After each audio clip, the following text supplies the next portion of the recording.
Gəlmişəm mən qapığa, ay mənim Allahım, ay mənim Allahım, ay mənim Allahım.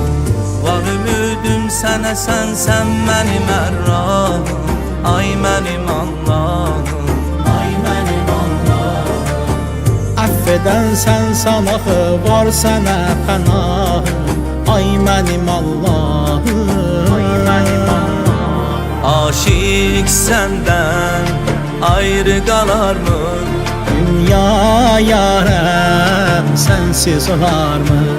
Aləm səni zikr edir hər an. Gün vermisən aləmə bir can, Gün vermisən aləmə bir can. Aşık səndən ayrı qalarmı? Dünya yarəm sənsiz olarmı?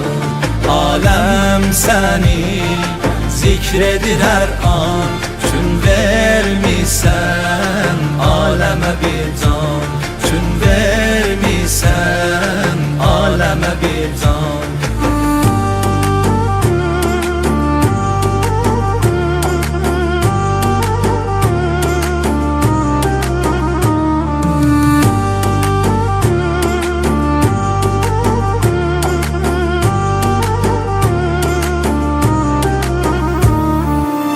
Sübh-i şəb əllərini tut göyə de yarə, et mənə biçarə, et mənə biçarə. Nəzərin sayə təki sal başıma yarəm, qalmayım biçarə, qalmayım biçarə. Lütf elə aşiqinə sən nə olar yarəm, qalmışam abadə, qalmışam abadə. Aşiq səndən ayrı qalarmı? Dünya yarəm sənsiz olarmı?